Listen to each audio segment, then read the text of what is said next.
It's Pyram King and happy Halloween. I got a special Halloween treat for you. A free Gothic horror one-shot to play this Halloween. This is available both in PDF guide with its map packs, tokens, artwork, sound file, and a free Foundry adventure. That's right, a free Foundry adventure. You can download it if you want to play this online or in person. Absolutely free. Before we get started, a huge shout out to my supporters. It's your support allows me to bring this content to the community, as well as all the Foundry adventures, all the bonus content. If you're interested in becoming a member and supporting me, you can by clicking on the membership link in the description down below. A huge special shout out to DM Andy, my partner, creating the gorgeous battle maps. He's created some special battle maps just for this Gothic horror adventure. They're beautiful, they're amazing. We have some free versions. These are the WebP versions. We're going to be looking at those here. However, if you want the high resolution 8K versions, grid, non-grid, weather effects, fog, lighting, even tonal atmosphere, there's some amazing map packs over there on DM Andy's Patreon page. I'll put some links in the description down below. Now, first and foremost, spoiler alert, we're going to be talking about this adventure in detail, covering some stuff, the PDF guide, as well as the Foundry adventure module and the maps. If you are a player and you want to play this Gothic horror one-shot, stop watching this video now. Send this video link to your Dungeon Master, have them watch it, download the free content, because I don't want to spoil this for you. With all that out of the way, let's jump into this. The first thing I want to talk about is the inspiration for this particular adventure. Now, the Manor itself was inspired by a level 1 to 3 adventure in the appendix of Curse of Strahd known as the Death House. And I decided to create this initially as an adventure to introduce players to Gothic horror, but also as an introductory adventure into Curse of Strahd. It's been completely changed and updated, and the maps of the crypts and the dungeons and the lair, which were designed by DM Andy, are just gorgeous, completely changed from it. But if you're interested in that original adventure, you can find it in the appendix to Curse of Strahd. The actual inspirations for the characters in the storyline come from two favorite Gothic horror literature, Bram Stoker's Dracula and Mary Shelley's Frankenstein. And two pivotal characters that brought these stories to life was Bela Lugosi in the 1931 version of Dracula. We see him here. If you haven't watched that film, I highly suggest you do. Bela Lugosi really transformed the idea of Dracula into the movies. And in fact, we see Dracula today was very much inspired by his original performance in that film. The other famous actor of that period is Boris Karloff, who played Frankenstein in the original Mary Shelley's Frankenstein movie from the same era. If you haven't seen that, I highly recommend watching that as well. So this adventure is inspired by these two actors and those two famous Gothic horror pieces of literature. So the Count's Manor is actually Count Lugosi's manor as a tribute to this famous actor who had played Dracula. There's some more information here in the beginning of this. Now, the adventure itself can be played as one-shot adventure in one evening, maybe on Halloween night, everybody dresses up and lights some candles and play it, or you can play it over 2 or 3 sessions. It's a level 1 to level 3 adventure, and I've also put some indications in the adventure where you might want to pause, level the characters, maybe in the session there to start the next session. So the manor itself, the house itself, is a level 1 adventure. The level 2 part of the adventure takes place in the crypts, and the final confrontation in the lair and in the dungeon is level 3. So whether you want to play it in one shot or play it over 2 or 3 sessions, that's really up to you. Now let's talk about the setup to this adventure. I'm going to be talking about this from the PDF guide, and then we're going to be jumping into the Foundry adventure module. Now, if you want to use this as a one-shot adventure, the player characters, you've rolled them up, they're level 1. They're going to arrive at the Count's Manor unarmed, wary, narrowly escaping their last perilous encounter. Remember, this is not a high fantasy hero adventure. This is Gothic horror, so we want to create some peril for the characters.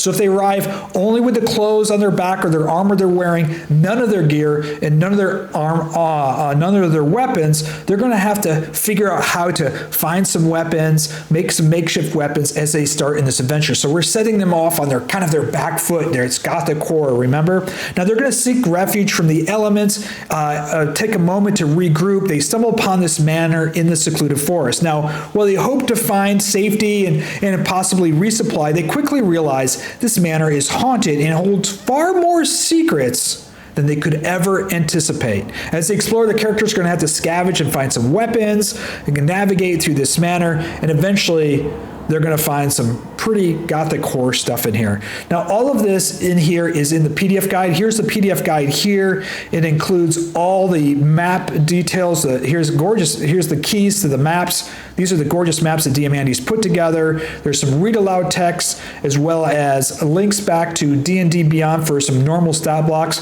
Most of the stat blocks here are normal D&D 5e stat blocks that are in the basic free set. You can find that also in the SRD or on D&D Beyond.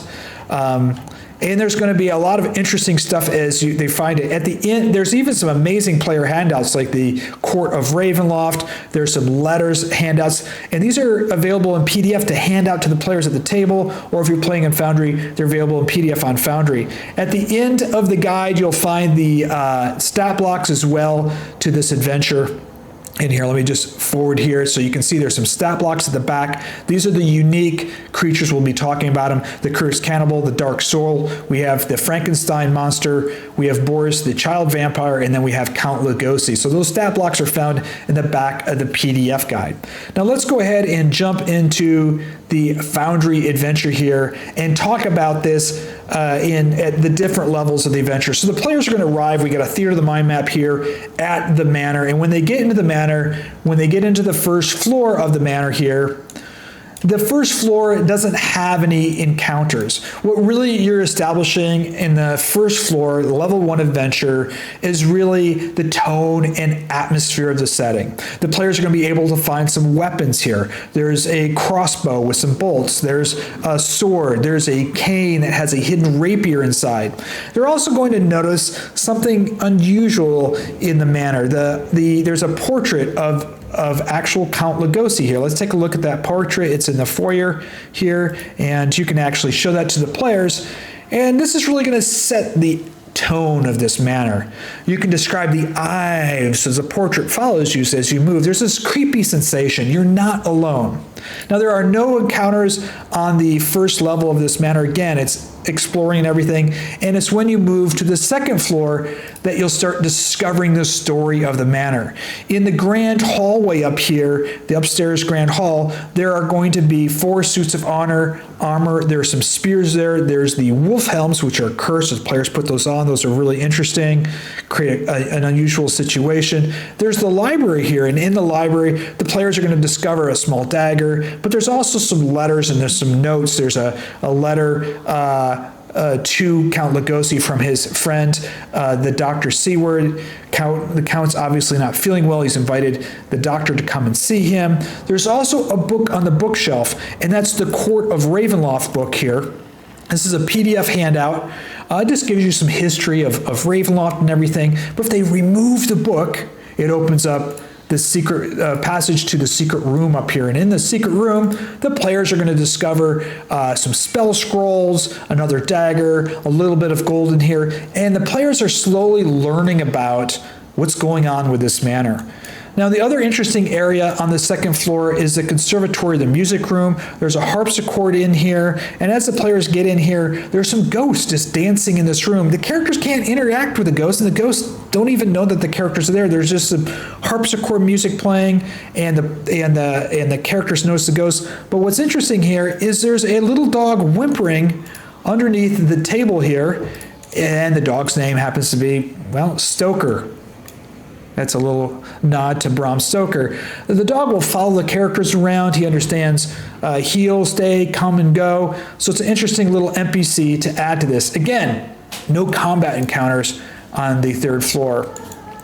It's not until we get to the third floor that we have our first combat encounter, and that's a suit with animated armor right here. So they'll encounter this animated armor. Now, the way I would run this is they notice the armor, they walk by, and I would roll the die to determine which character the animated armor attacks.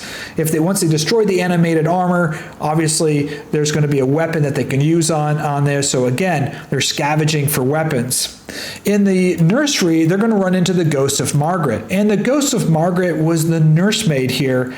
And if the characters try to encounter her, fight her, whatever, she's just going to disappear and run away.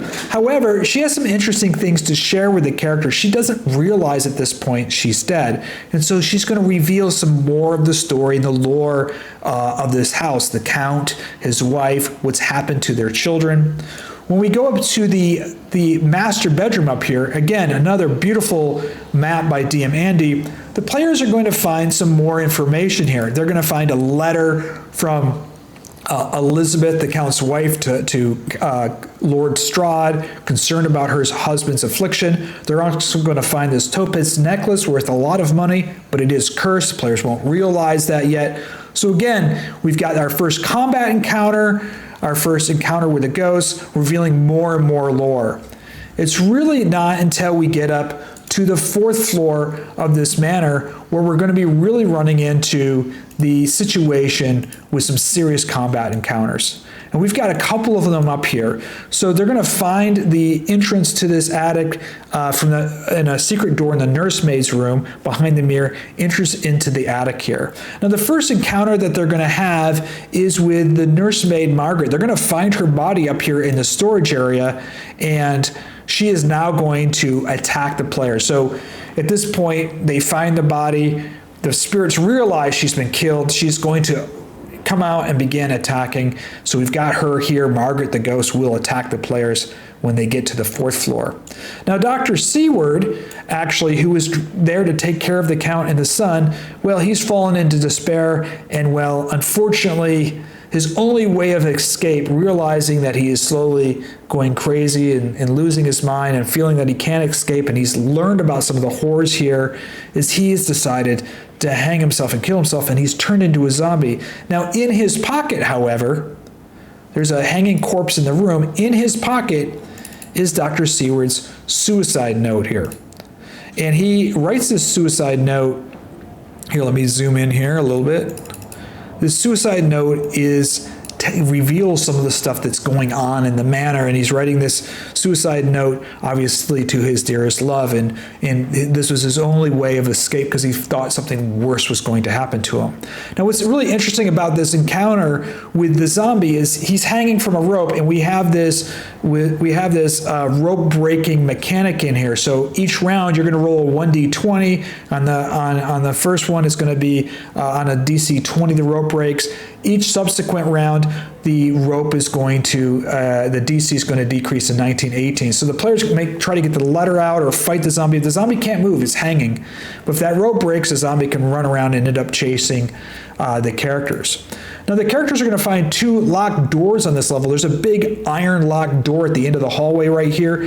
This leads down into the crypt. But there's a padlocked door to this room to the north. And in this padlocked door is where we find Boris, the child vampire. Boris is Count Lugosi's son, who's been turned into a vampire. He still doesn't really know. He has this childhood kind of innocence about him, but there's also this bloodlust. So this is going to make this kind of creepy encounter. This little vampire is going to be crawling around the ceiling.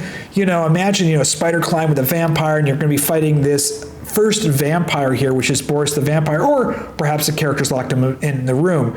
Now he's a level 1 vampire. He only has 20 hit points. He has some basic attack features, bite, claw, multi-attack. He has some regeneration, but it's going to be their first encounter with a vampire behind this locked door. Perhaps they don't open the door. They figure out a way to subdue him.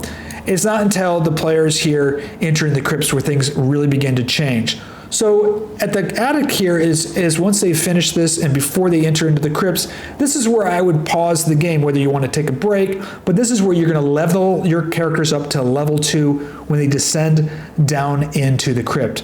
So let's go ahead and take a look at the crypt here. And again, we've got a gorgeous map by Diamandi. The players are going to arrive here in the crypt. And when they come down the stairs, they're going to go all the way down into this crypt. They're going to be level 2 at this point. The first thing we have here is we have 6 different tombs and crypts in it. Each one of these things is a different type of encounter. We have the foreboding crypt up here. We have a crypt with a swarm of rats. We have a crypt that's with a chain sarcophagus with a white in there that will come out and attack. We also have a broken crypt with a giant spider in it. When we come over to this side of the room, we see a locked crypt, and this is the crypt with Sir Spencer in it. Now, Sir Spencer's crypt is fairly interesting because the characters will read on the crypt.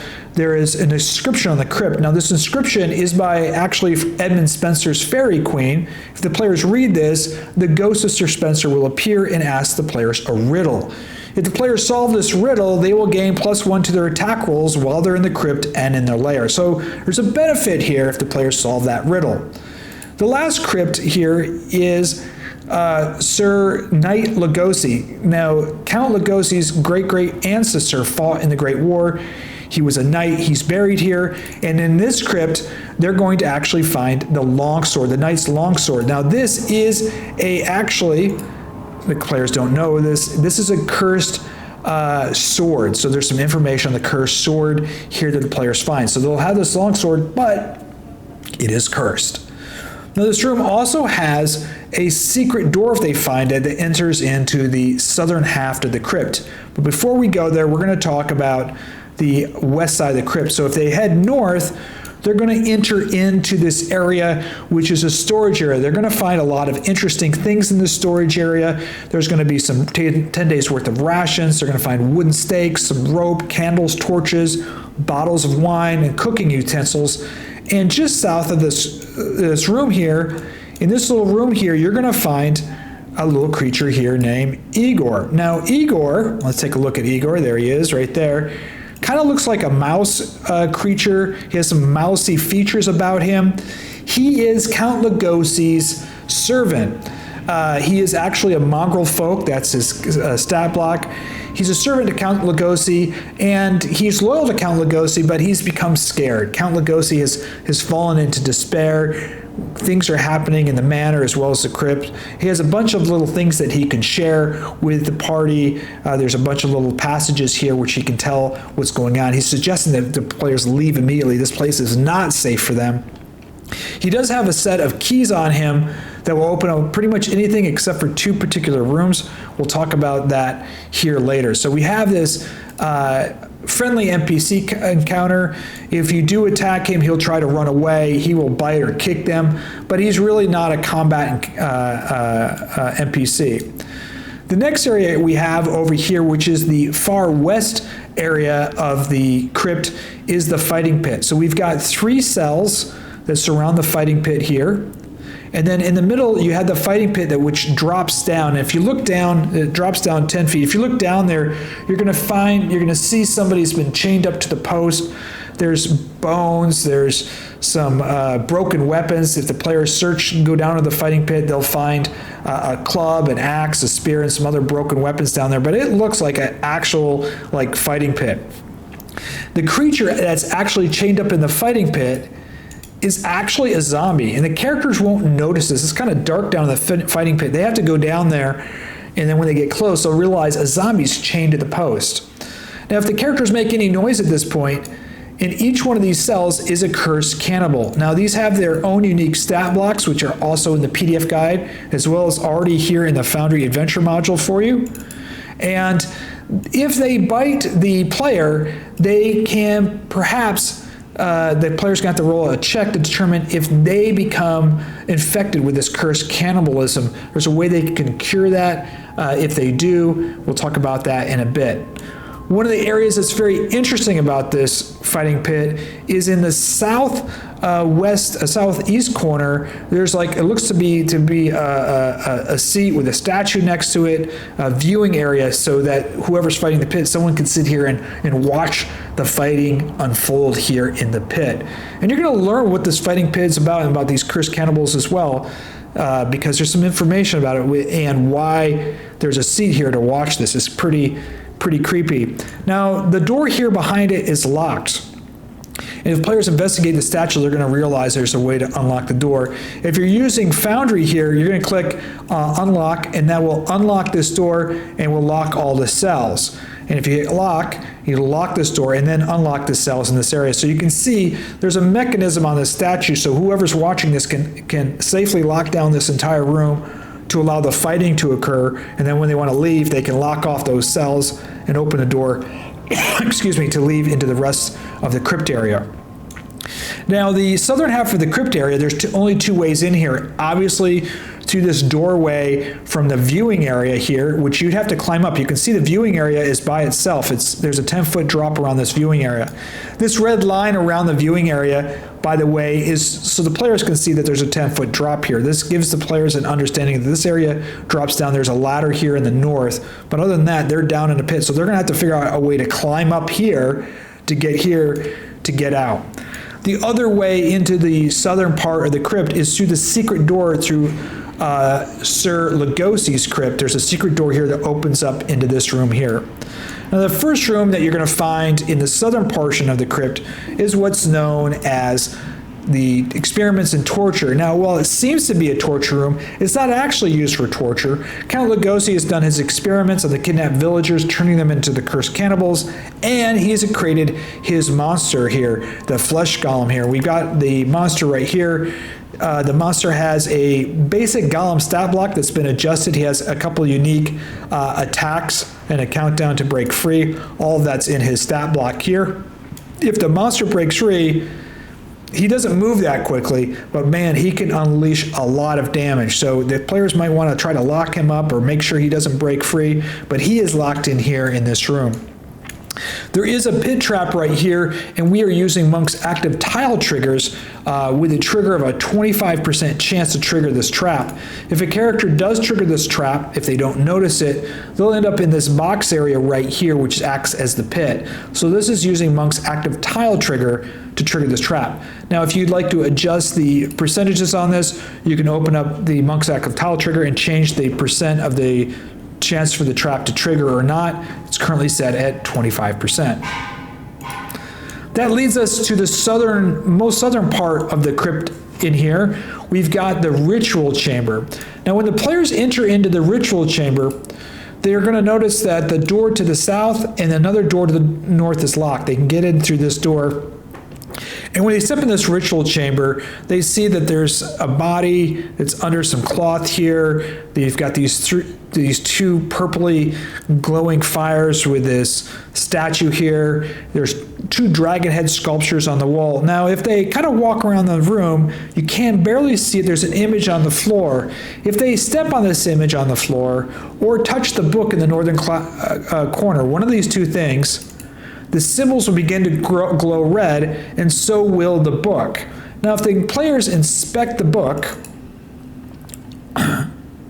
in here, the book is called the Night of Darkness. And they're going to notice that the symbols in the book, let me make this bigger so you guys can see it. This is, again, it's a PDF handout. The symbols on the book match the symbols on the floor, and it says, "A night they come without being fetched, and by day they are lost without being stolen." There are five possible answers: bats, stars, wolves, undead, and death.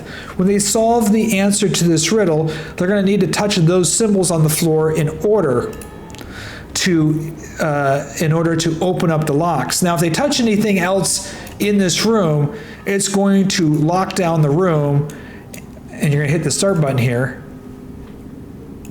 If they touch the body, if they touch the sculpture, if they touch the skulls in here, the dragon heads, you're going to hit start, and the room doors, all the rooms will lock, and smoke will start coming out of the dragon's mouth, and the players are now going to have to make a constitution check. So you're going to roll initiative at this point.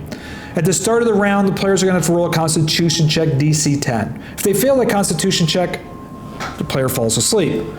If they're successful on their turn, they're going to have to solve that riddle in the book, figure out how to unlock the doors by using the riddle in the book and the symbols on the floor. Remember, the symbols on the floor are right here. They have to touch those in order, and in the book is the riddle. And then at the beginning of the next round, that Constitution DC increases to 11. The characters have to make a check. Those that fail fall asleep. Next round, Constitution 12, 13, 14, you get the idea. So the players, this is a timed event. They can't leave the room. It's locked down. The smoke, purple magic smoke is filling the room. The characters are slowly falling asleep. Now, if all the characters fall asleep, they're going to wake up in the dungeon. We'll talk about that when we get there. However, if the players, one player or two or whoever's awake, solve the riddle, the smoke dissipates. The door is unlocked, except for this door to the north remains locked, but the other two doors unlock. The players will slowly wake up, right? So this is a puzzle room that players are going to have to solve.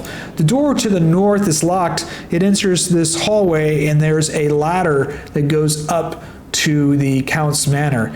Now, it's very difficult to unlock this door. I believe it's a DC. I'll have to check. It is a DC 25 dexterity check to unlock this door to get up there. Count Lugosi does have the key to this, so this is another way to go up to the manor here. Now, the interesting area that I really find fascinating is this area right here, and this is Count Lugosi's private study. And the character's going to find a lot of interesting things in this room. They're going to find, I mean, look at the details that Diamandi puts in these maps. We've got his desk here. There's the tomb, that's bounded tomb. We've got some flickering candles. There's a mirror, his scrolls. There's some wine bottles. There's also a map on this table over here. As the characters explore this room, they're going to find the Count's journal. And again, this is a PDF here. It talks about a little bit about the Count. It talks about his wife turning into this beast. It talks about him trying to create the monster, as well as the cursed cannibals. All of that can be found in his journal here that the players can discover. This is another fun player handout to read. There's also a bound book called The Tomb of Arcane Knowledge that the players are able to open this up. Oh, this is the wrong one. Sorry about that. Arcane Knowledge. Where's the Arcane Tomb? There we go. The Arcane Tomb has some spells in it. So if they open up this, players could possibly learn some of these spells. We've got Identify, Call Emotions, Detect Magic, Light, Control Flames. So it's a cool spell book that they can find in here as well. Now, there is a secret door in this room that enters in right here. The secret door enters in to his private treasure room. Now, what's really creepy about this room is when the players get into this room, there's this chair sitting here, there's a cage, there's some manacles on the floor, and to the north, there's a door that's locked. And in this room is none other than his wife. She has turned into this horrid creature.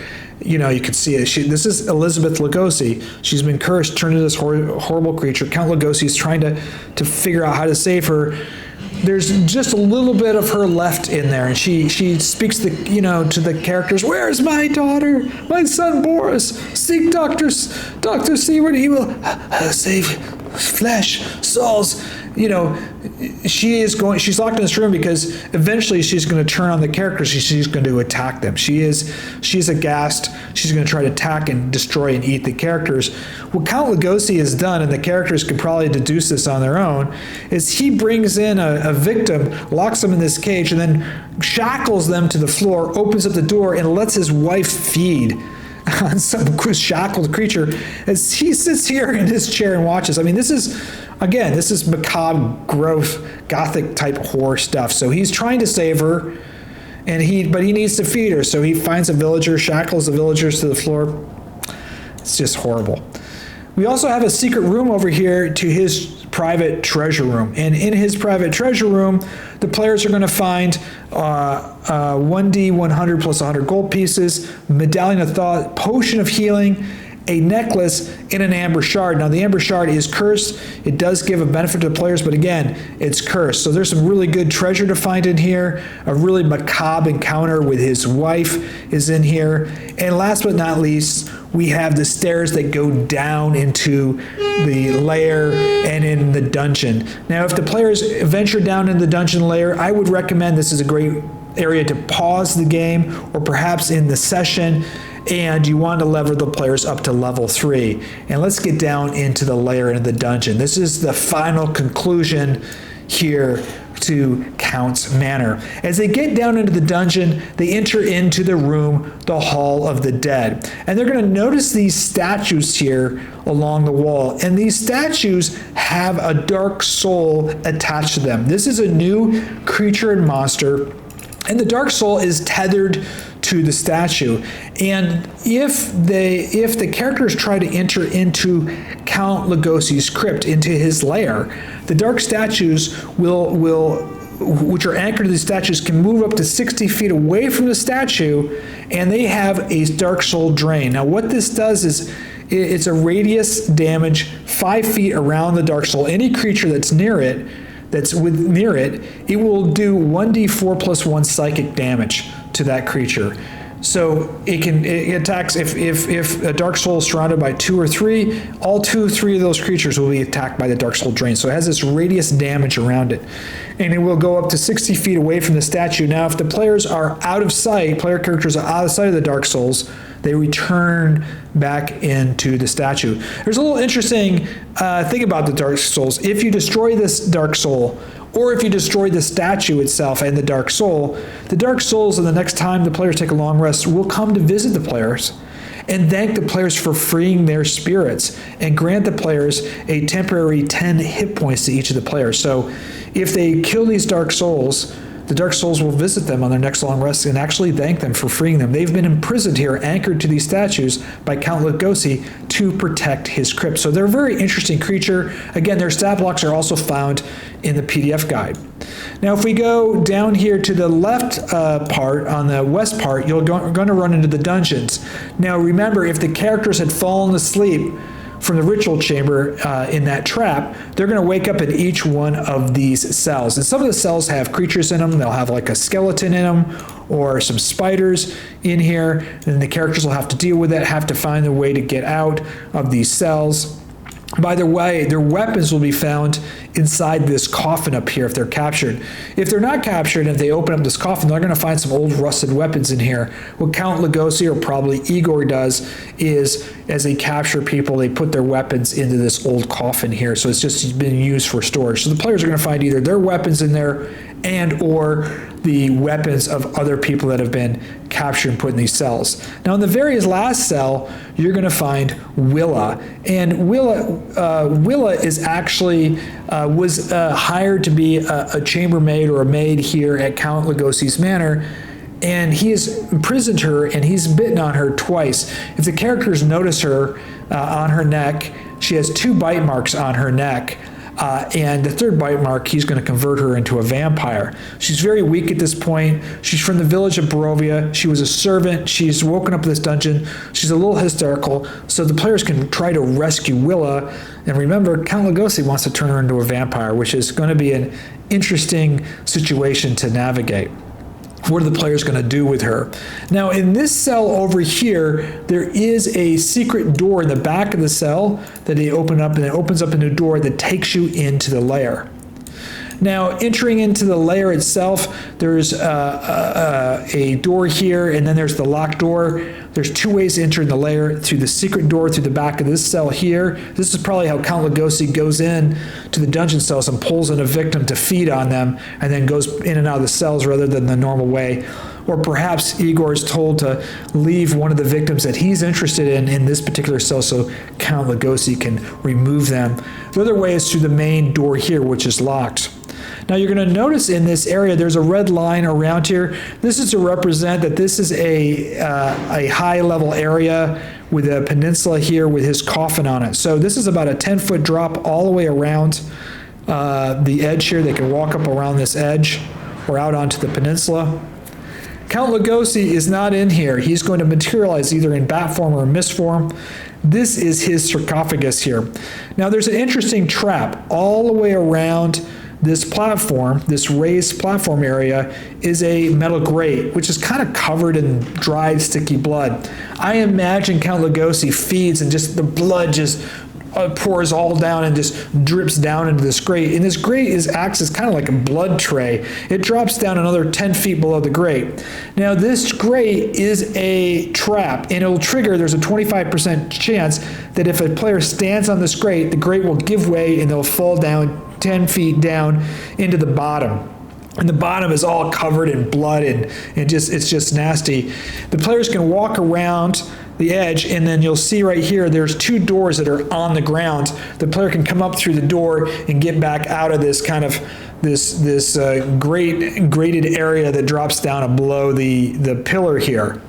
Now it's set up in Foundry as Monk's active tile trigger. So if I click on this, you can see what will happen is if a player stands on this, there's a 25% chance that it'll trigger. If it does trigger, the game will pause, the tokens will stop, the character will take 1d6 of fall damage falling down through the grate. You can decide to turn off and on these Monk's active tile triggers, but they're set up automatic for you to work. Now, Count Lugosi will arrive either in bat form or in mist form.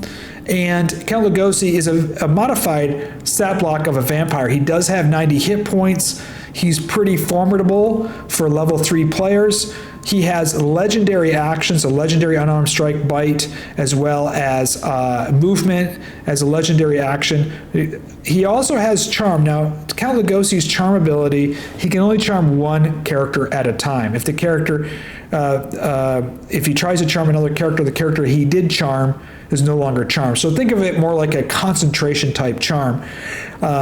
So that he can only charm 1 at a time. He has regeneration, spider climb, there's some weaknesses, also some information to Stake of the Heart. Now both in the PDF guide as well as the Foundry adventure, there's some information on how to run this in here in mist form, bat form, role-playing Count Lugosi's, how the players attempt to escape, the Great Trap, some of the things that Count Lugosi will try to do, as well as kind of a stake to the heart scenario. If you try to stake the vampire, there's a little role play as well as some strength checks if you stake the heart.